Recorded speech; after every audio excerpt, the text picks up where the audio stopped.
Better. I didn't like the way we played in the third. We wanted to go for a knockout punch, something we've talked about, and we just, we didn't make shots and we didn't get back on defense and we fouled. So I mean that stretch was the only negative part of the game, but we never lost control of the game. I think when they went on that run, we did a great job responding, not panicking, staying with what worked for us in the first half, and got the game back under control, and we were in control throughout. In the play of Royce, just him coming in, and obviously he started so many times before, but what do you think of his game today? Yeah, he was outstanding. I think him and Bull and Eric all stepped up with Grayson's absence.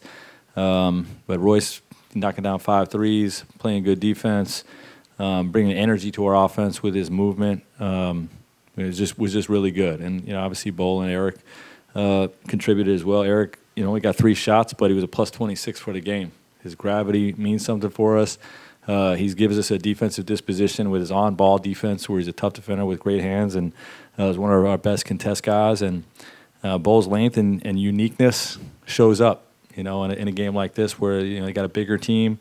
There's good matchups for him out there, and he made a number of solid defensive plays, loose ball plays, knocked down a few threes, made some offensive plays on the break.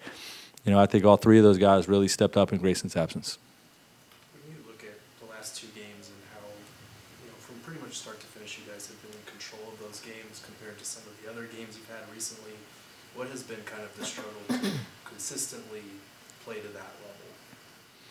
It's a 48-minute game. I mean, you don't see a lot of blowouts, in this league. I mean, you see some, but, teams are, especially with the schedule we have, we're playing good teams every night. So, I mean, if you smack them, knock them down early, they're not going to lay down the rest of the game. They're going to counter punch, and they're going to try to get back in the game. Their effort, intensity picks up. And, we got to withstand those runs like we did tonight and respond without panicking. When you look at Bull and his three-point shot, how important is that for him to punish defenses for being slow to close out or rotate over to him when he gets those? Yeah, it's huge. I mean, obviously he's got a great skill set in terms of putting the ball on the floor, his mid-range pull-ups, and his finishing around the basket is really good. But he hasn't shot the ball as well as he's shooting it right now throughout his career from deep, and he's shooting it at a great clip. He's just got his shot identification. Shot selection is a big part of that. When he's taking good shots and has time to get his feet set and everything, he shoots the ball at a high clip. So. That's been a big part of this recent surge when he's been in the rotation, how well he's shooting the ball. Frank, I know you're in the middle of this, and this is kind of an off-game question, but what's your feeling about Phoenix being the center of the basketball world this weekend, with you guys playing a couple of home games, coming down the stretch? You've got the NCAA finals here, the Final Four here. You got a new campus that you guys are opening tomorrow. Yeah, I love it. I love it for this town. This town is a big time basketball city. You know what I mean? It really is. The fans here love their Suns. You can feel the passion about Suns basketball. They're fans of other sports, but the Suns been here the longest, and there's a big passion for our team and for the game of basketball. And with college basketball coming here, obviously.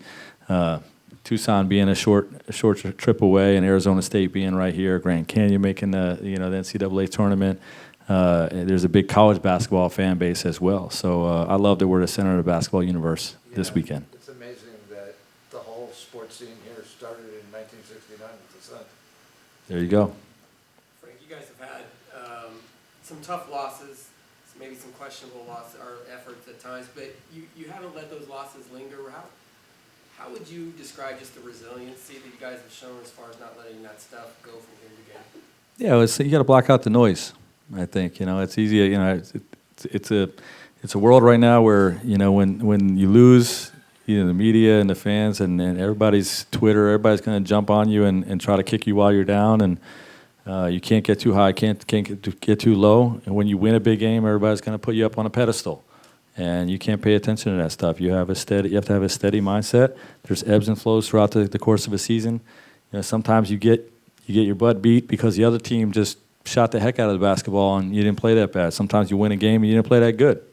And you just gotta have a steady mindset, a growth mindset with our daily work, removing the result of the previous game and focusing on our execution pieces each day, and you keep moving the needle forward. In that third quarter, some of the struggles that you were mentioning, how much of a luxury was it to rely on Kevin and Book and their shot making to keep the offense up through it? Yeah, those guys were great. Both those guys made a lot of shots, and I would put Brad in that basket too. I mean, he didn't have the high point total, but he's generating so much offense for us, whether he's getting the assist or not. You know, he's our best paint toucher, and you know, he's got 7 assists tonight. He very easily could have 13, 14 assists with how he's touching the paint and spraying it back out. And so I think the three of those guys really contributed during that stretch. How do you like those second chance points tonight? You guys won the rebounding battle and basically got extended possessions and got second chance points against a team that's one of the best at preventing those. Yeah, we only got eight offensive rebounds, but I think we scored on most of them. And Nurk had a huge play in the first half where he offensive rebound. We're trying to get him and all of us really to recognize when we offensive rebound in a crowd to throw it out and you know, punish the defense with threes. And that was a huge play for Nurk early. And you know, but we want to get more than 8 offensive rebounds. We want perimeter crashers and we want our 5s hitting the boards hard. Have it going pretty much at the same time and leaving the offense tonight. It's fun. I let teammates feed off of it. Everybody in the arena feeds off of it. Shot making is fun, you know. So we was able to get to our spots tonight and knock them down. And then Devin, when you see Royce, the way he came in and played, what stuck out to you the most about his play tonight? It's harder to narrow it down to one thing because, you know, he just does a little bit of everything while he's out there. Defensively, taking on his matchup, just being ready, also not even know he was starting until right before the game. And then he's just that great piece where, you know, he's running up, slipping out, moving the ball, and then knocking down open shots. And then, were you keeping the hot hand? Was that something you noticed early with you? The shot still carry over from the last game? I think it's just an energy throughout our whole team, you know, understanding what's at stake, what time of year it is, and the ball's hopping around. We're defending at a high level, so, you know, everything's hidden. I have a question for the two of you. I just asked the same thing to Frank. What do you guys think about Phoenix being the center of the basketball world this weekend with the Final Four coming and you guys playing 2 big games down the stretch? You're opening a new campus here tomorrow? New campus? Yeah. The office. Yeah, the office. Oh, okay, yeah. Yeah, I mean, Final Four, one of the biggest events in the world. Phoenix always been a great host of these type of events. I know it's going to be a lot of young players out here as well that's going to come try to check us out while we got 2 games, so it worked out. I got a lot of friends from all over the college basketball world coming in town, so it should be some good energy in the city. Book, with your history here, what do you think? I love it. You know, ever since I've been here, the city's been on a rise. And people told me that my first day here that it was one of the, you know, most growing cities in the United States. And then once COVID hit, everybody moved out here. And, you know, we have All-Star in a few years, Super Bowl just a couple years ago. So, like Kev said, it's a great place to host. It's great weather. It's everything you need. Yeah, plus you guys were in the finals. The Diamondbacks were in the World Series. Yep. One thing after another. Let's get it. Devin, when you and Katie both have massive games like tonight, how do you balance feeding him when you're going off and being aggressive while he's going off? Just playing in the flow, you know, taking the best available shot, but still understanding where he's at on the court at all times. I mean, most of the time he gets open shots for all of us out there, you know, causing so much attention. So, you know, just realizing that and rewarding him for it. Frank was talking about how Brad over these last weeks has been more of an offensive initiator, kind of sacrificing shots to create offense. What have you seen from that balance between the 3 of you in terms of initiating the offense? Yeah, I mean, I think there's going to be times where we all going to have our chances to initiate and get guys going. And Brad has done a good job of, you know, making the extra pass, getting into the lane, finding guys. We definitely want him to be more aggressive. I think he could shoot more. But his approach to the game has been team first. And that's only helped us out. But I think moving forward, him being more aggressive is what we like to see. There's been a lot of talk about the whistle over the last few weeks, letting a lot more contact go. Have you felt that as a guy who normally has to deal with defenders trying to get up under you and kind of root you for your spot? Yeah, I haven't felt it at all. It felt normal to me. Book, with the threes and the assists tonight, how would you evaluate the spacing as a whole?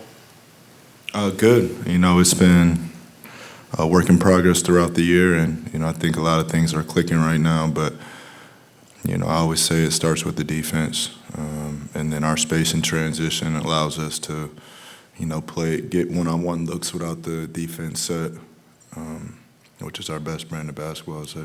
Has the hardest part to get down been the initial spacing or moving it around once guys start moving and reestablishing it? I think, teams' game plan against us is to be physical, muck things up, and, grab and hold, to be completely honest. So with spacing in the ball, jumping around, it's hard to keep up with it as a defender. So it's good tonight. Those you were talking about in the huddle in the first half on those doubles, we were trying to sort out the spacing on those. I talk in most huddles, so I can't pinpoint that one. Mentioned Royce when he's coming up and slipping out. I feel like those ghost screen actions where it looks like he's about to set it, then he doesn't. That still confuses the defense despite him doing it so many times. Yeah, I love that action. And then, if teams get used to the slip out, then he can actually set it. And then teams will try to throw a lesser defender on him, and it puts him in a bind too. So, he's good at manipulating the defense that way. Book, is Brad maybe not being as aggressive the past couple games? Has that opened you up at all offensively? No. I think the more aggressive he is, it opens up for everybody. I think he's been aggressive. He's been getting to the paint a lot. He's honestly been doing a lot of dirty work, offensive rebound tip-outs tonight. Just last game, he had the matchup of Zion to guard, and that's not an easy task. So, he's doing a little bit of everything out there at the same time as setting us up to get open looks.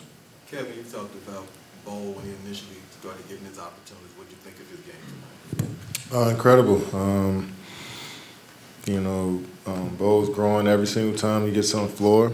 He's understanding more and more what his job is. And he's a great shot maker as well. 3 for 4 from the three-point line, cutting to the rim. So using his length a lot as well. So it's all about building on these performances and, continuing to keep getting better. And you've seen that throughout the season with Bo. You guys combined for more than half of you guys' points tonight, but the Cavs had 60, which was more than half of their own points. So is that a point of emphasis that you guys are trying to, stop for when you guys faced on Minnesota and having to bear out there on Friday?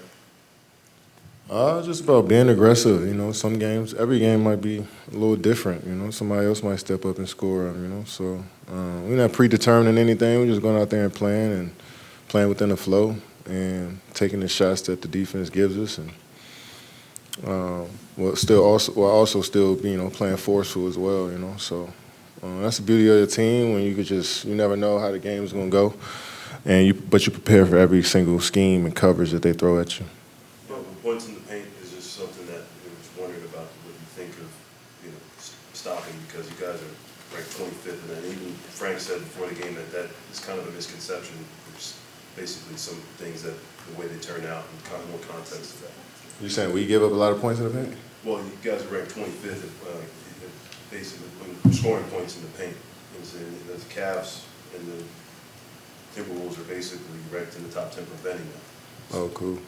Yeah, we'll figure it out. I think we adapt to the game, and we played, this going to be 2 teams in a row with long athletic guys, so, we'll be prepared. Well, I also a question for Book. Chauncey Billups got in the Hall of Fame today, and you grew up as a Pistons fan, of course, coming up to Detroit, so do you have any memories of that 2014 and looking up to them and Chauncey? Big shot. Big part of my childhood. The glue to that team, just the ultimate leader, ultimate guard. I'm glad, I've got to develop a relationship with him. He's still around the game to be in Portland. So,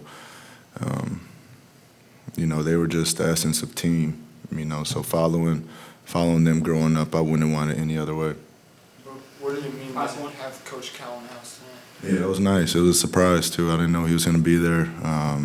Tyler Eulis was also there on the baseline, so, you know, two guys I have a lot of memories with.